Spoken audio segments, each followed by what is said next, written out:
ዋጓን ዩቲዩብ ዋጓን ገነርስ ዋጓን አርሰናላውያን እንደምን አደራችሁ እንደምን ዋላችሁ እንደምን አመሻችሁ በያላችሁበት ሀገር ሰዓት አቆጣጠር እንደምን ከረማችሁ። ሳሚ ነኝ ለማታውቁኝ የዩቲዩብ ቻናሌ ስም ደግሞ ሳሚ ገነር ይባላል። አዲስ ከሆናችሁና የአርሰናል ደጋፊ ከሆናችሁ ምን ጠብቃላችሁ? ሰብስክራይብ በማድረግ ቤተሰብ መሆን ትችላላችሁ። እንዲሁም ነባሮች ላይክ ሼር እንዲሁም ኮሜንት ላይ ሐሳባችሁን በማስፈር ዩቲዩብ ቻናሏን ሞቅ ደመቅ እንድታደርጉ ስል በክብር ጠይቃለሁ። ተመልሰናል። በ35ኛ ሳምንት እንግሊዝ ፕሪሚየር ሊግ ጨዋታ አርሰናል በሜዳው ኤምሬትስ ቦርንማውዝን የሚያስተናግድበት ጨዋታ ነገ በዩኬ ሰዓት አቆጣጠር 5 ሰዓት ተኩል ወይም በኢትዮጵያ ሰዓት አቆጣጠር ከምሽቱ 1 ሰዓት ተኩል የሚደረግ ጨዋታ ነው። እውነት ለመናገር ብዙም ስለ ሁለቱ ግንኙነት ወይም ደግሞ ስለ ጨዋታው ሞር ዲቴል ማውራት አልፈልግም።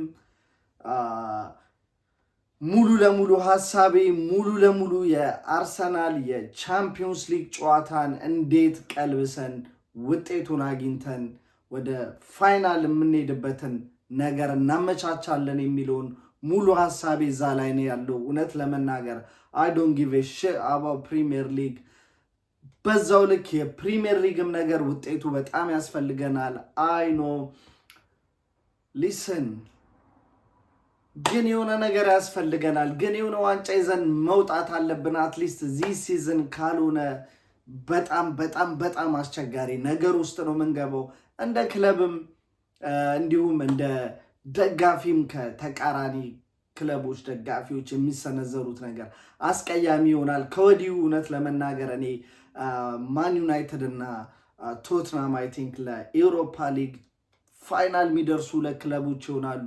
ሁለቱም ባያሸንፉት አይ ዊሽ ኢማጂን ቶትናም አሸነፈ ማለት ላይክ ኖርዝ ለንደን ላይ እኛ የተሻለ ዓመት ምንም ፕሪሚየር ሊጉ ላይ አሳፋሪ ወይም ደግሞ የዝቅተኛ ቦታ ይዘን ብናጠናቅም ነገር ግን ዓመቱን በስኬት በዋንጫ የደመደም ነው እኛንን በሚል ኖርዝ ለንደን ወይም ደግሞ አርሰናል መቀመጫ አካባቢ የነሱ ፕራውድ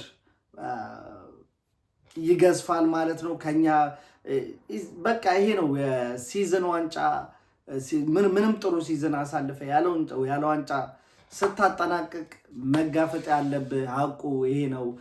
በተቃራኒ ሳይድ ደግሞ የተቀመጠው ማን ዩናይትድም እንደምታውቁት ለኢትዮጵያ የአርሰናል ደጋፊዎች ለእናንተ የሚብራራ አይደለም። ኤኒዌይስ እነዚህ ነገሮች ተጋፍጦብናል። እሱ ብቻ አይደለም፣ የሚቀጥለው ሳምንት ለአርሰናል ደጋፊዎች ወይ ሞት ነው ወይ ሰርግ ነው፣ ወይ ሐዘን ነው ወይ ሰርግ ነው። አይ ስዌር ቱ ጋድ ለኔ የሚቀጥለው ሳምንት ቢግ ሳምንት ነው። ፓሪስ ላይ ሄደን ውጤቱን ቀልብሰን ወደ ቻምፒዮንስ ሊግ ፋይናል ማለፋችንን ካላረጋገጠን በሳምንቱ ፍጻሜ አንፊልድ ሮድ ላይ ሄደን ለሊቨርፑል ዊች ኢዝ ዓመቱን ሙሉ ትንቅንቅ ላይ ከነበርነው ክለብ ከዛም አሳልፈን ዋንጫውን ለሰጠናቸው ክለብ ባዶ እጃችንን ሆነን ሆነር ጋርድ ወይም ደግሞ የክብር አቀባበል እናደርግላችኋለን። ነገር ግን ፒኤስጂው ጨዋታ ላይ ውጤት ተመዝግቦ ወደ ቻምፒዮንስ ሊግ ፋይናል ከደረስን who give a fuck ምን አገባን? የተሻለው ነገር on the way ነው። ፕሪሚየር ሊግ ኮንግራ ደስተኛውኑ በሱ እኛ ወደ ትልቅ ጆሮ ድሪማችንን ማሳደግ እንችላለን። ያ የሚቀጥለው ሳምንት ሪሊ ክሪቲካል የሆነ በጣም ትልቅ ሳምንት ነው ለአርሰናል ደጋፊዎች። ሌላ በተረፈ የነገው ጨዋታ ፕሪሚየር ሊግ ላይ 3 ነጥብ ማግኘት አለብን። ወደ ውጤት መመለስ አለብን። በጣም በጣም ነጥብ መጣል ስፔሻሊ ያቸው ውጤት ክለባችንን ወደ ኋላ የጎተተ ነው። ምክንያቱም በሲዝኑ አይ ቲንክ ሲቲ 9 ጊዜ ተሸንፏል። እኛ 3 ጊዜ ብቻ ነው የተሸነፍነው። ነገር ግን ሲቲ ከኛ ኋላ አንገታችን ላይ በ3 ነጥብ ብቻ ዝቅ ብሎ አንገታችን ስር እየተነፈሰ ያለው ሌላኛው ክለብ ሲቲ ነው። ስለዚህ የነገውንም ጨዋታ ውጤት ይዘን መውጣት አለብን። ግን ውጤት ይዘን ለመውጣት ደግሞ ዋና ኢምፖርታንት የሆኑ ተጫዋቾቻችንን መጠቀም አለብን ብዬ አስባለሁ። ምክንያቱም ተጋጣሚያችን ቦርንማውዝ ቀላል የሚባል ክለብ አይደለም። ለቶፕ 4 ከሚፎካከሩ ቲሞች አንደኛው ነው።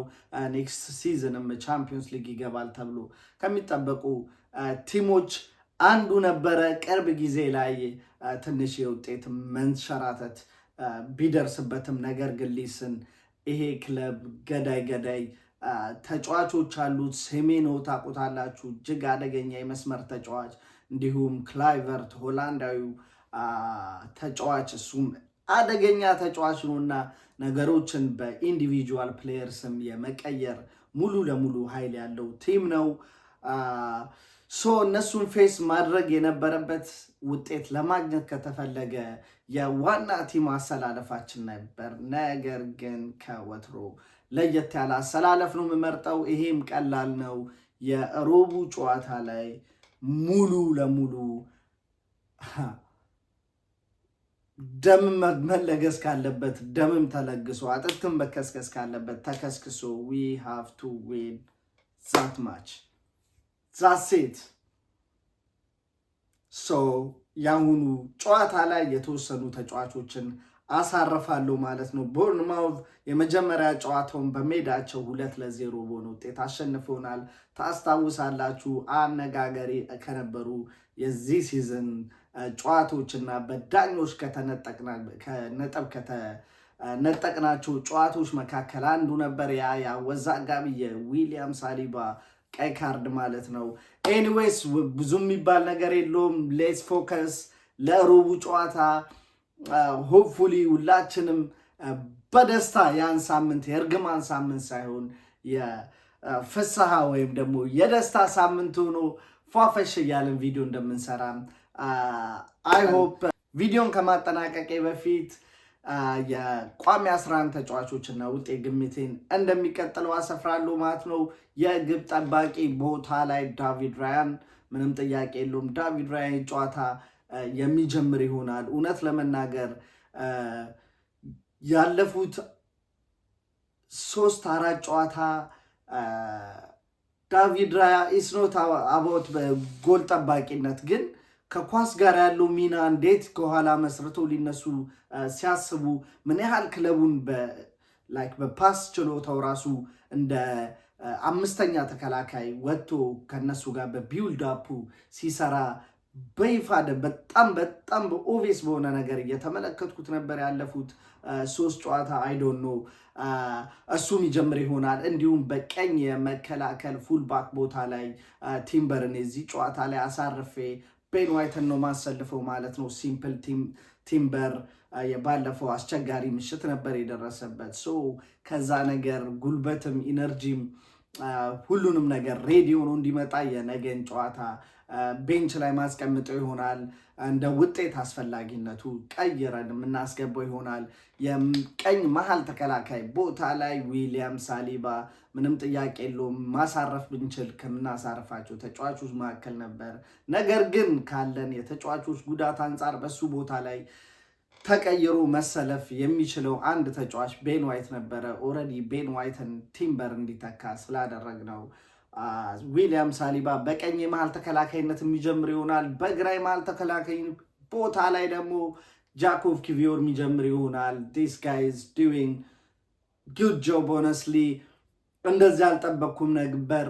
ነገር ግን ኢቨን ኮንትራቱላ አሴ ቤንች ፕሌየር አይ ቲንክ አሴ ስኳድ ፕሌየር ያን ያህል ባድ ተጫዋች ይሆናል ብዬ አላስብም።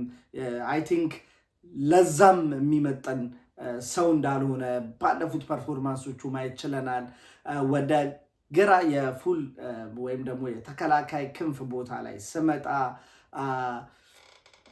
ማንን ልምረጥ? እዚህ ቦታ ላይ ቲርኒን ነው ማድረገው። ያ ምክንያቱም ማይልስ ሉዊስ ስኬሊን ሮቡ ጨዋታ እሱንም ማሳረፍ ይሆናል። የተከላካይ አማካይ ቦታ ላይ ስመጣ ክለቡን ዋና የክለቡ ስፓይናል ኮርድ ተጫዋች ነገር ግን ሚዲያዎችም የእንግሊዝ ሚዲያዎችም እንዲሁም በደጋፊዎች አንደርሬትድ የተደረገው ቶማስ ፓርቴን መመለሱ ይሆናል። ምንም ጥያቄ የለውም። ቶማስ ፓርቴ መመለሱ ለሮቡ ጨዋታ ለአርሰናል ቢግ አድቫንቴጅ ይሆናል ብዬ አስባለሁ። የነገ ጨዋታ ላይም ትንሽ እሱን የምናሟሽበት ወይም ደግሞ ወደ ጨዋታ ቀኝቶች እንዲገባ የነገ ጨዋታ ሄልፕ ያደርጓል ብዬ ስለማስብ የነምበር 6 ቦታ ላይ ቶማስ ፓርቴ መመርጥ ይሆናል። እንዲሁም የመሃል ቶማስ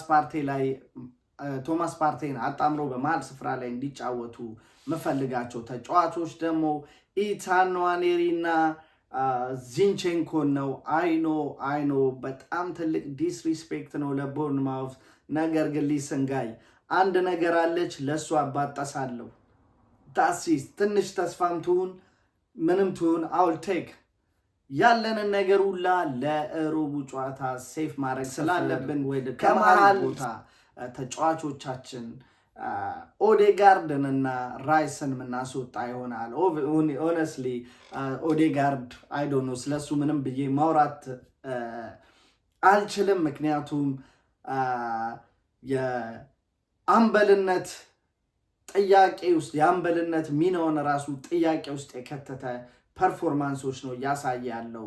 አይዶኖ ያ ጉዳት ምን ያህል አፌክት እንዳደረገው ባላቅም፣ ነገር ግን ዲስ ጋይ አይዶኖ በጣም የተቀዛቀዘ ተጫዋችና ስቲል በተስፋ ተሞልተን የምንጠብቀው ተጫዋች ስለሆነ ያው እሱንም ማሳረፍ ይሆናል ከዴክላን ራይስ ጋር ማለት ነው።